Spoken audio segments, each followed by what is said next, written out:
మాజీ మంత్రి హరీష్ రావు మాట్లాడుతున్నారు. లైవ్ చూద్దాం. గురుదక్షిణ చెల్లించుకుంటుండు. ఉత్తమ్ కుమార్ రెడ్డి కూడా భార్యాభర్తలు ఇద్దరు పోయి విజయవాడకు పోయి విజయవాడలో చంద్రబాబు గారిని కలిసి బజ్జీలు తినొచ్చిండు. అప్పటి నుంచి నేను కూడా అగనెస్ట్ మాట్లాడతలేడు. కృష్ణా నదీ జలాల్లో 10 ఏళ్ల రాష్ట్ర చరిత్రలో ఎప్పుడూ కూడా వాడనంత తక్కువ నీళ్లు వాడింది ఈ సంవత్సరం కాంగ్రెస్ ప్రభుత్వం. కిందికి నీళ్లు వదిలింది. మొత్తం ఆంధ్రాకు దాసోహం చేసి ఖమ్మం, నల్లగొండ, మహబూబ్ నగర్ జిల్లాల్లో పంటలు ఎండబెట్టింది కాంగ్రెస్ ప్రభుత్వం. క్రాప్ హాలిడే ప్రకటించింది కాంగ్రెస్ ప్రభుత్వం. ఈ సంవత్సరం మనకు తాత్కాలిక కేటాయింపుల ప్రకారం ఇచ్చిన నీళ్ల కంటే 65 టీఎంసీల నీళ్లు తక్కువగా వాడిన చేతగాని దద్దమ్మ ప్రభుత్వం కాంగ్రెస్ ప్రభుత్వం. ఇలా 65 టీఎంసీలు తక్కువ వాడడం అంటే 6,50,000 ఎకరాలకు పంటకు నీళ్లు ఇవ్వకపోవడమే. ఉన్న హక్కును, ఉన్న తాత్కాలిక కేటాయింపుల్ని కూడా వాడుకోకుండా ఆంధ్రాకు నీళ్లు వదిలింది నువ్వు కాదా ఉత్తమ్ కుమార్ రెడ్డి? దీనికి ఎందుకో సమాధానం చెప్పవు. చెంపలేసుకొని ముక్కు నేలకు రాయి. 65 టీఎంసీల నీళ్లు మన హక్కును వినియోగించుకోలేని చేతగాంతనం నీది, ఫెయిల్యూర్ నీది. ఇవాళ గోదావరి బనకచెర్ల ప్రాజెక్టు మీద నిన్న ప్రెస్ వాళ్ళు అడుగుతారు, మన ఉత్తమ్ కుమార్ రెడ్డి అంటుండే ఇంకా ప్రిపేర్ కాలే. వెనకట కేసీఆర్ గారు అసెంబ్లీలో ప్రజెంటేషన్ ఇచ్చిండు. అసెంబ్లీలో ప్రజెంటేషన్ ఇస్తే ఉత్తమ్ కుమార్ రెడ్డి లేచి అరే మేము ప్రిపేర్ అయ్యి రాలేదు అంటాడు. ఏది అసెంబ్లీలో మాట్లాడమంటే మైక్ ఇస్తే స్పీకర్ గారు నేను ప్రిపేర్ అయ్యి రాలేదని లేచిపోయింది ఆ రోజు అసెంబ్లీలోకి. నిన్న ఉత్తమ్ కుమార్ రెడ్డి గారిని గోదావరి బంకచెర్ల మీద ఏమైతుంది అంటే ఇంకా నేను స్టడీ చేయలేదు, స్టడీ చేసి మాట్లాడుతా అంటాడు. నువ్వు నీటిపారుదల శాఖ మంత్రివా ఏంటిది? నువ్వు స్టడీ చేయకుండా ఉంటావు. స్టడీ చేయలేదంటే నువ్వు ఎంత బాధ్యత రహిత్యంగా ఉన్నావు. రాష్ట్రానికి సంబంధించిన అతి ముఖ్యమైన గోదావరి జలాలకు సంబంధించిన ఇష్యూ మీద స్టడీ చేయలేదని మాట్లాడతారు. నిన్న కేబినెట్లో గోదావరి బంకచెర్ల మీద మాట్లాడతారు, ఏదో గట్టిగా స్పందిస్తారని మేము ఆశించినాం. టైం దొరకలేదట, నెక్స్ట్ మీటింగ్లో మాట్లాడతారట. పేపర్లలో ఏమొచ్చిందంటే గోదావరి బంకచెర్ల మీద మాట్లాడడానికి టైం దొరకలే, మళ్ళా మీటింగ్లో మాట్లాడతారట. అంటే రాష్ట్రానికి సంబంధించి ఇంతకంటే ముఖ్యమైన అంశం ఇంకోటి ఉంటుందా? ఏం మాట్లాడినరు 5 గంటలు? కమిషన్ల గురించో, పర్సంటేజ్ల గురించో, హైకమాండ్కి పంపే మూటల గురించి మాట్లాడుకున్నారా?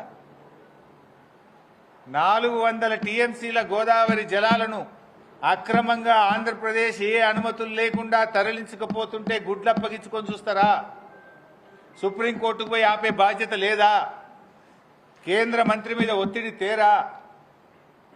నీతి ఆయోగ్ మీటింగ్లో ముఖ్యమంత్రి ప్రధానమంత్రిని ఎందుకు ప్రశ్నించలేదు? మేము సూటిగా అడుగుతా ఉన్నాం. ఇంతకంటే ఇంపార్టెంట్ అంశం ఏముంటుంది? దీని మీద ఎందుకు స్పందించలేదో ఇలా ఉత్తమ్ కుమార్ రెడ్డి గారు సమాధానం చెప్పాలి. It's an important issue. 400 టీఎంసీల నీళ్లు ఇలా అక్రమంగా అపెక్స్ కమిటీ అనుమతి లేకుండా, అంతర్రాష్ట్ర అనుమతి లేకుండా, తెలంగాణ అనుమతి లేకుండా, గోదావరి ట్రిబ్యునల్ అనుమతి లేకుండా ఇలా రాత్రికి రాత్రి వాళ్ళు ప్రాజెక్టులు కట్టిపడేస్తున్నారు. దీని మీద ఎందుకు మీరు స్పందిస్తలేరు? అపెక్స్ కమిటీ కౌన్సిల్ పెట్టాలని ముఖ్యమంత్రి గారు ఎందుకు కేంద్ర మంత్రికి లేఖ రాయడం లేదు? ఎందుకు ముఖ్యమంత్రి గారు మౌనంగా ఉంటున్నారు? చంద్రబాబు నాయుడు అంటే మీకు ఎందుకు లాగులు దడుస్తున్నాయి? చంద్రబాబు నాయుడిని ఎదిరించే దమ్ము, సత్తా మీకు లేదా? అపెక్స్ కౌన్సిల్ మీటింగ్ పెట్టమని చెప్పి అడగరా మీరు? ఎందుకు సుప్రీంకోర్టుకు వెళ్లరు? ఎందుకు ప్రధానమంత్రిని నీతి ఆయోగ్ మీటింగ్లో ప్రశ్నించరు అని మేము అడుగుతా ఉన్నాం. ఇవన్నీ చూస్తూ ఉంటే వీళ్ళు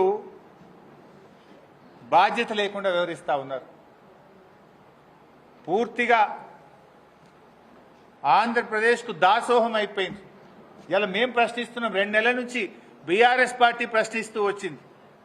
చివరికి మేము సుప్రీంకోర్టుకు మేమే వెళ్తాం. రాష్ట్ర ప్రభుత్వం చేతగాకపోతే, రాష్ట్ర ప్రభుత్వం స్పందించకపోతే బీఆర్ఎస్ పార్టీ సుప్రీంకోర్టుకు పోయి అయినా సరే బనకచెర్లను ఆపుతాం, తెలంగాణ ప్రయోజనాలు కాపాడతామని చెప్పాం. ఇప్పటికి కూడా కట్టుబడి ఉంటాం. ఏం చేస్తుంది రాష్ట్ర ప్రభుత్వం? ఒకవైపు కేంద్ర ప్రభుత్వం ఏమో ఏ అనుమతులు లేకుండా డబ్బులు ఇస్తున్నారు, అడిషనల్ FRBM ఇస్తున్నారు, 40,000 కోట్లు కేంద్ర ప్రభుత్వం ఇస్తామని చెప్తా ఉంటే ఈ రాష్ట్ర ప్రభుత్వం నిమ్మకు నీరెత్తినట్టుంది. దున్నపోతు మీద వాన పోసినట్టే పడ్డట్టే ఉన్నది.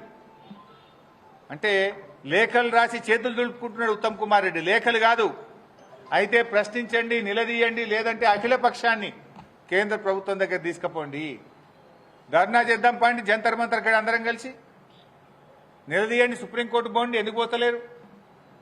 ఇంకేదో మాట్లాడుతున్నాడు. ఇలా కృష్ణా నదిలో మన న్యాయమైన వాటా వాడకుండా కిందికి నీళ్లు వదిలి తెలంగాణ నోళ్లు కొట్టింది మీరు.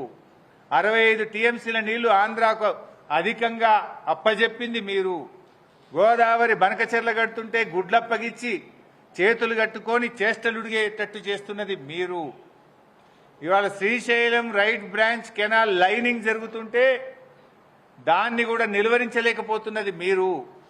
ఆనాటి బీఆర్ఎస్ ప్రభుత్వం Srisailam right branch canal lining పనులను ఆపిచ్చింది. మేము ఆనాడు ఆపిచ్చినాం, ఇవాళ మీరు వచ్చి మళ్ళీ స్టార్ట్ చేపిస్తున్నారు. ఇవాళ లైనింగ్ పూర్తయితే రోజుకు 90,000 TMCల నీళ్లు పోతాయి. ఇవాళ తక్షణమే Srisailam right branch canal lining పనులను నిలిపివేయించాలి. ట్రిబ్యునల్ దృష్టికి, CWC దృష్టికి, కేంద్ర ప్రభుత్వం దృష్టికి తీసుకెళ్లాలి, అవసరమైతే కోర్టుకు వెళ్లాలని మేము ప్రభుత్వాన్ని డిమాండ్ చేస్తూ ఉన్నాం. ఇవాళ బీజేపీ ఈ రాష్ట్రానికి అన్యాయం జరుగుతుంటే మన రాష్ట్ర బీజేపీ పెదవులు విప్పలేదు. ఇదేందో నాకు అర్థమైతలేదు. గోదావరి బనకచెర్ల మీద బీజేపీ పెదవులు ఎందుకు మూసుకుంటున్నది? చీటికి మాటికి ఒంటికాలి మీద లేసే బీజేపీ నాయకుల్లారా, బీజేపీ కేంద్ర మంత్రుల్లారా, గోదావరి బనకచెర్ల మీద మీ పెదవులు ఎందుకు మూసుకుంటున్నారు? తెలంగాణ నోరుగొట్టి అక్రమంగా తెలంగాణ నీళ్లను మళ్లించకపోయే ప్రయత్నం ఆంధ్రప్రదేశ్ చేస్తుంటే ఈ రాష్ట్రం నుంచి ఉన్న కేంద్ర మంత్రులు ఎందుకు స్పందించడం లేదు? ఇలా ఈ రాష్ట్ర ప్రయోజనాలు బీజేపీకి పట్టవా? ఇలా 3 విషయాలు చాలా ప్రధానంగా ఉన్నాయి. ఒకటి, గోదావరి బనకచెర్ల వల్ల శాశ్వతంగా గోదావరి జలాల్లో తెలంగాణ వాటా కోల్పోయే ప్రమాదం ఉంది. 2, Srisailam right branch canal lining ను తక్షణమే నిలిపివేయండి. దానికి ఏ అనుమతులు లేవు, అది అక్రమ ప్రాజెక్టు. అది పూర్తయితే రోజుకు 90,000 క్యూసెక్కుల